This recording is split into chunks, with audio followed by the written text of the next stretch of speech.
శ్రీ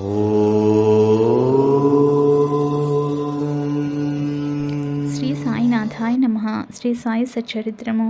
ఇప్పుడు మీరు వింటున్నది 48వ అధ్యాయము. ఈ అధ్యాయం భక్తి శ్రద్ధలతో విన్న వారందరిపైన సాయినాథుని అనుగ్రహం ఉండాలని మనసారా ప్రార్థిస్తూ ఈ అధ్యాయాన్ని ప్రారంభించదము. ఈ అధ్యాయంను ప్రారంభించినప్పుడు ఎవరో హేమాడ్ పంతును బాబా గురువా లేక సద్గురువా అని ప్రశ్నించరి. ఆ ప్రశ్నకు సమాధానమిచ్చుటకై సద్గురువు లక్షణములను హేమాడ్ పంతు ఇట్లు వర్ణించుచున్నారు. సద్గురుని లక్షణములు: ఎవరు మనకు వేదాంతములను షట్ శాస్త్రములను బోధించదరో, ఎవరు చక్రాంకితము చేసెదరో, ఎవరు ఉచ్ఛ్వాస నిశ్వాసములను బంధించదరో, ఎవరు బ్రహ్మమును గూర్చి అందముగా నుపన్యసించెదరో, ఎవరు భక్తులకు మంత్రోపదేశం చేసి దానిని పునశ్చరణము చేయుమందురో, ఎవరు తమ వాక్శక్తిచే జీవిత పరమావధిని బోధించగలరో, కానీ ఎవరు స్వయంగా ఆత్మ సాక్షాత్కారం పొందలేరో అట్టివారు సద్గురువులు కారు. ఎవరైతే చక్కని సంభాషణల వల్ల మనకు ఇహపర సుఖములందు విరక్తి కలుగు చేసెదరో, ఎవరు ఆత్మ సాక్షాత్కారమందు మనకు అభిరుచి కలుగునట్లు చేసెదరో, ఎవరైతే ఆత్మ సాక్షాత్కార విషయమున పుస్తక జ్ఞానమే గాక ఆచరణ యందు అనుభవం కూడా పొంది ఉన్నారో అట్టివారు సద్గురువులు. ఆత్మ సాక్షాత్కారమును స్వయముగా పొందని గురువు దానిని శిష్యులకెట్లు ప్రసాదించగలరు? సద్గురువు స్వప్నమందైనను శిష్యుల నుండి సేవను గాని ప్రతిఫలమును గాని ఆశించరు. దానికి బదులుగా శిష్యులకు సేవ చేయ తలచును. తాను గొప్పవాడనియో తన శిష్యుడు తక్కువవాడనియో భావించడు. సద్గురు తన శిష్యుని కొడుకు వల్లే ప్రేమించుటయే గాక తనతో సరి సమానంగా చూచును, లేదా పరబ్రహ్మ స్వరూపముగా చూచును. సద్గురుని ముఖ్య లక్షణమేమనా, వారు శాంతమున కునికి పట్టు. వారెన్నడూ చాపల్యమును గాని చికాకును గాని చెందరు. తమ పాండిత్యమునకు వారు గర్వించరు. ధనవంతులు, పేదలు, ఘనులు, నీచులు వారికి సమానమే. హేమాడ్ పంతు తన పూర్వజన్మ సుకృతముచే సాయిబాబా వంటి సద్గురువు ఆశీర్వాదమును సహవాసమును పొందెనని తలంచెను.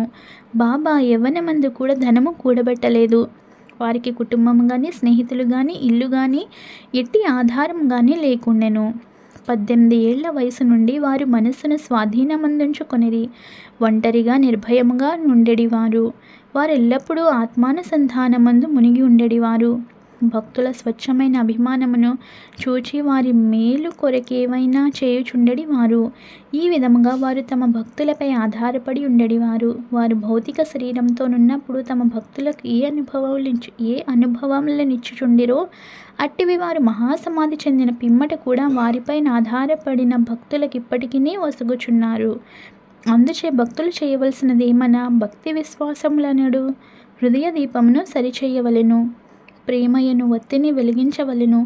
ఎప్పుడిట్లు చేసెదరో అప్పుడు జ్ఞానమని జ్యోతి వెలిగి ఎక్కువ తేజస్సుతో ప్రకాశించును.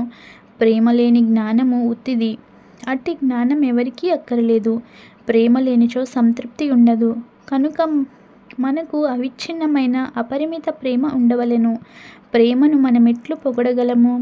ప్రతి వస్తువు దాని ఎదుట ప్రాముఖ్యము లేనిదగును. ప్రేమ అనునదే లేని ఎడల చదువుట గాని, వినుట గాని, నేర్చుకొనుట గాని నిష్ఫలములు. ప్రేమ అన్నది వికసించినచో భక్తి, నిర్వ్యామోహము, శాంతి, స్వేచ్ఛలు పూర్తిగా ఒకటి తర్వాత ఇంకొకటి వచ్చును. దేనిని గూర్చి గాని మిక్కిలి చింతించినది దాని యందు మనకు ప్రేమ కలుగదు. యథార్థమైన కాంక్ష, ఉత్తమమైన భావమున్న చోటనే భగవంతుడు తానే సాక్షాత్కరించును. అది ఏ ప్రేమ, అదే మోక్షమునకు మార్గము. ఈ అధ్యాయంలో చెప్పవలసిన ముఖ్య కథను పరిశీలించదము. స్వచ్ఛమైన మనసుతో ఎవరైనాను నిజమైన యోగీశ్వరుని వద్దకు పోయి వారి పాదములపై పడినచో తుట్టతుద కథడు రక్షింపబడును. ఈ విషయము దిగువ కథ వలన విశదపడును.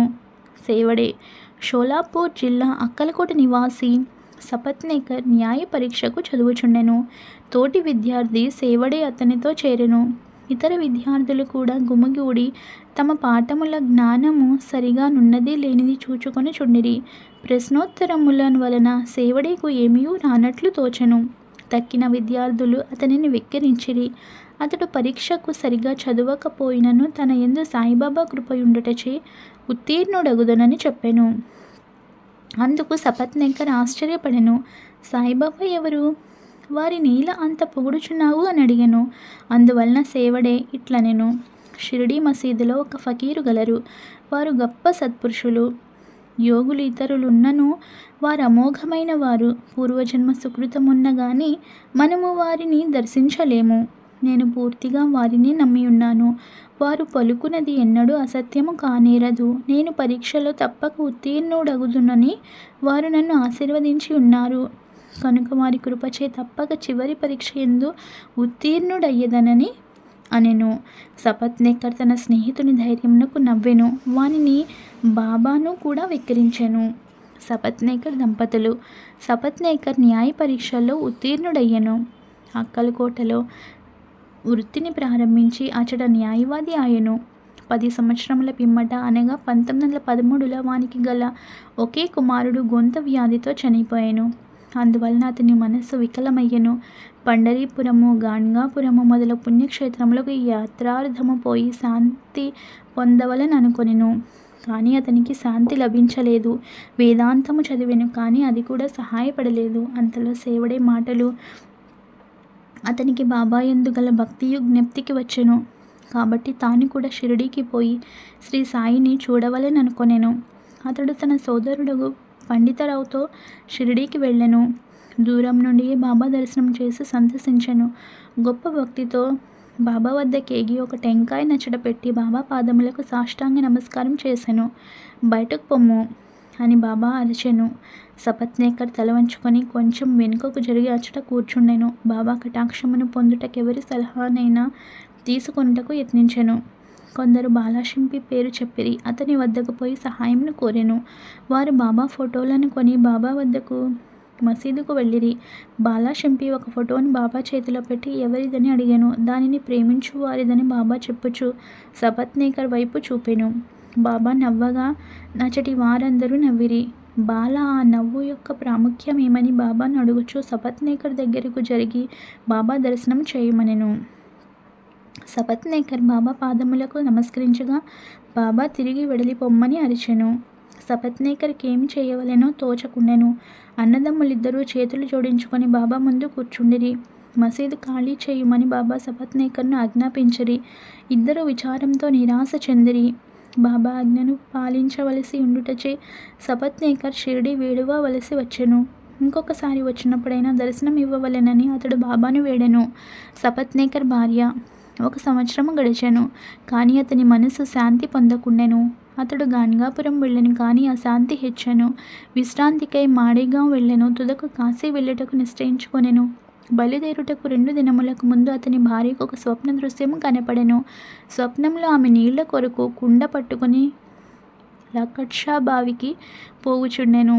అచ్చట ఒక ఫకీరు తలకు గుడ్డ కట్టుకుని వేప చెట్టు మొదట కూర్చున్నవారు తన వద్దకు వచ్చి, ఓ అమ్మాయి, అనవసరముగా శ్రమ పడిదవేళ నేను స్వచ్ఛమైన జలంతో నీ కుండ నింపెదను అనెను. ఆమె ఫకీరుకు భయపడి ఉత్తి కుండతో వెనుకకు తిరిగిపోయెను. ఫకీర్ ఆమెను వెన్నింటెను. ఇంతటితో ఆమెకు మెలకువ కలిగి నేత్రములు తెరిచెను. ఆమె తన కలను భర్తకు చెప్పెను. అది శుభశకునం అనుకొని ఇద్దరు షిరిడీకి బయలుదేరిరి. వారు మసీదు చేరునప్పటికీ బాబా అక్కడ లేకుండెను. వారు లెండి తోటకు వెళ్ళి ఉండిరి. బాబా తిరిగి వచ్చే వరకు వారచట ఆగిరి. ఆమె స్వప్నంలో తాను చూసిన ఫకీరుకు బాబాకు భేదమేమీ లేదనెను. ఆమె మిగుల భక్తితో బాబాకు సాష్టాంగముగా నమస్కరించి బాబాను చూచుచూ అచ్చటనే కూర్చుండెను. ఆమె అణుకువ చుచి సంతసించి బాబా తన మామూలు పద్ధతిలో ఒక కథ చెప్పుటకు మొదలెడెను. నా చేతులు, పొత్తి కడుపు, నడుము చాలా రోజుల నుండి నొప్పి పెట్టుచున్నవి.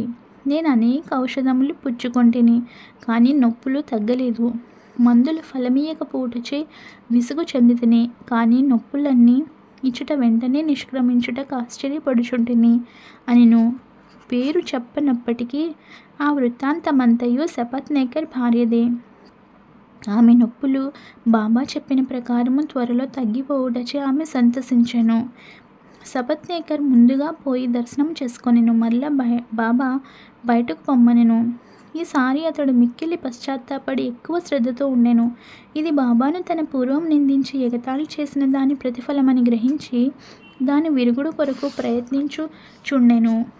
బాబా ఒంటరిగా కలుసుకొని వారిని క్షమాపణ కోరవలెనని యత్నించుచుండెను. అట్లే నచ్చెను. అతడు తన శిరస్సును బాబా పాదములపై పెట్టెను. బాబా తన వరద హస్తమును సపత్నేకర్ తలపై పెట్టెను. బాబా కాళ్ళు నొత్తుచు సపత్నేకర్ అక్కడే కూర్చుండెను. అంతలో ఒక గొల్ల స్త్రీ వచ్చి బాబా నడుమును పట్టుచుండెను.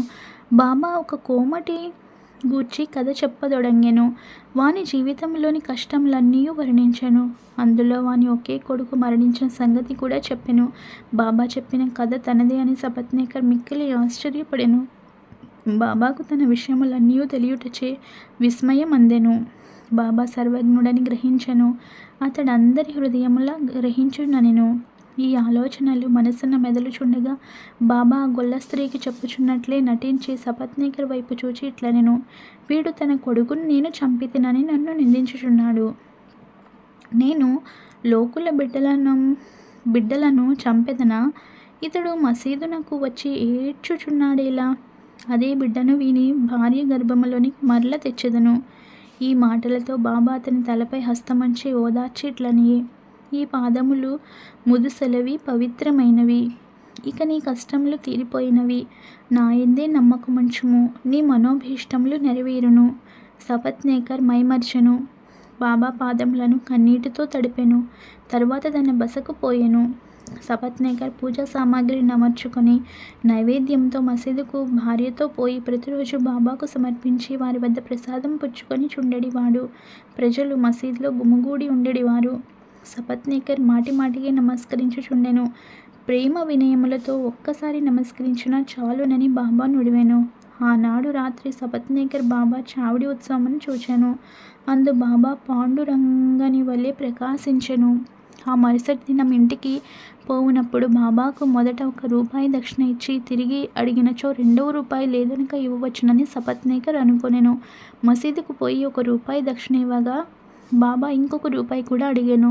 బాబా వానిని ఆశీర్వదించి ఇట్లనెను, టెంకాయను తీసుకొనుము, నీ భార్య చీర కొంగులో పెట్టుము, హాయిగా పొమ్ము, మనసునందు ఎట్టి ఆందోళన నుంచొక్కము.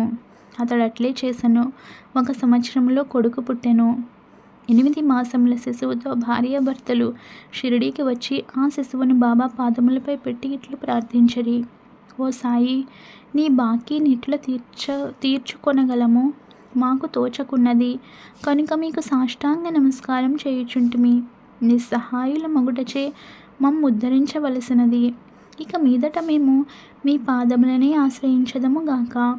అనేక ఆలోచనలు, సంగతులు స్వప్నావస్థలోనూ జాగ్రత్తావస్థలోనూ మమ్ముల బాధించును. మా మనసులను నీ భజన వైపు మరల్చి మమ్ము రక్షింపుము. ఆ దంపతులు తమ కుమారునకు మురళీధర్ అను పేరు పెట్టిరి. తర్వాత భాస్కర్, దినకర్ అను ఇద్దరు జన్మించిరి. బాబా మాటలు వృధా పోవని సపత్నేకర్ దంపతులు గ్రహించిరి. అవి అక్షరాల చెరుగునవి కూడా నమ్మిరి. 48వ అధ్యాయం సంపూర్ణము. సద్గురు శ్రీ సాయినాథార్పణమస్తు. శుభం భవతు. ప్రియమైన స్నేహితులారా, మనం రోజు బాబా పారాయణతో పాటు బాబా సూక్తులను కూడా తెలుసుకుంటున్నాం కదా. ఈరోజు బాబా చెప్పిన సూక్తి, నేను ఎప్పుడు నీతోనే ఉన్నాను.